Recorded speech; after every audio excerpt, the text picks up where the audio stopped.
Peter M. Block considers that over time, the social exchange relations get institutionalized.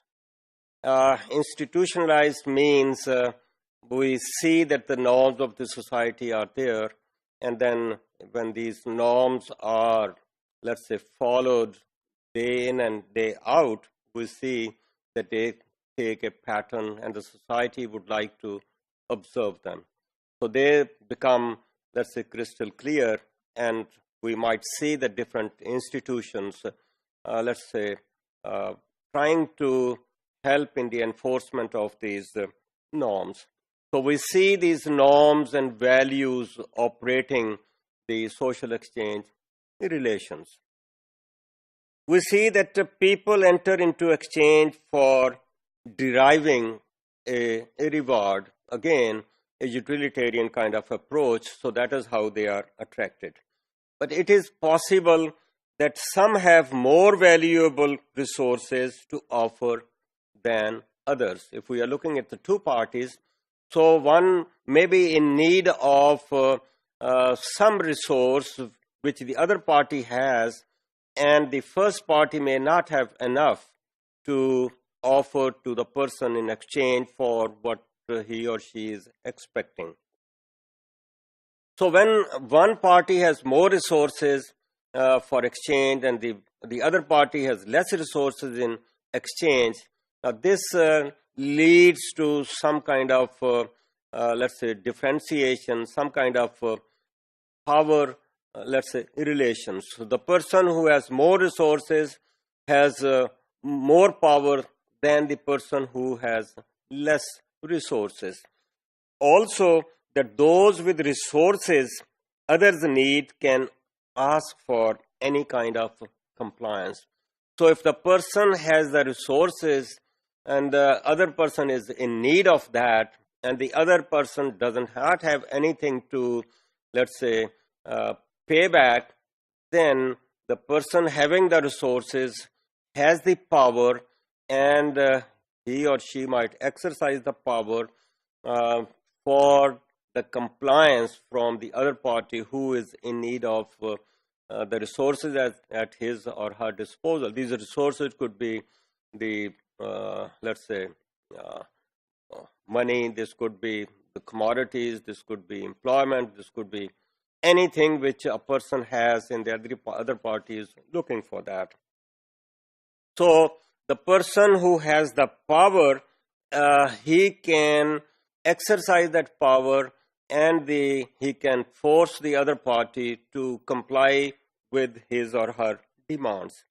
So in case a person who is in need of a recurrent services from an associate has nothing to offer in exchange, there could be 4 different options. So one is that when he doesn't have anything to offer, he might use force for getting what he wanted from the other party. So he may force the other party to give him help. Now this force can be any kind of force. It could be the physical force, it could be force of a gun or anything. The other option is that he might obtain that help or that need. He may get his need satisfied by asking some other source from where he can get it. So he may obtain the help he needs from another source. So if there is an alternative available, then he might go for it. Thirdly, he may find ways to get along without such a help. So he doesn't have anything to offer, maybe he doesn't have an alternative. Therefore, one option could be that he lives without the satisfaction of that need, or without getting that, let's say, reward from the other party which he is looking for. And fourthly, if there is nothing he can do, then he must subordinate himself to the other and comply with the demands of the other party. Now, this leads to the development of power relations. So, one party is more powerful then the other party, and then the powerful party is expected to make the powerless party to comply with the demands it might be have.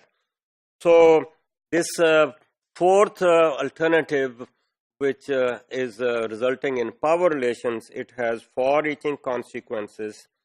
The one consequence is that the acceptance of subordination. Now, this powerful party can use that power for asking the other party to provide so many, to meet so many of his demands. So this power might be considered as a credit card. This power could be used in this area, another area, another area. So that is more like a multiple use of that power on the part of that particular party. So this is how the simple exchange relations can result in power relations, and these power relations have far-reaching consequences in their future interaction.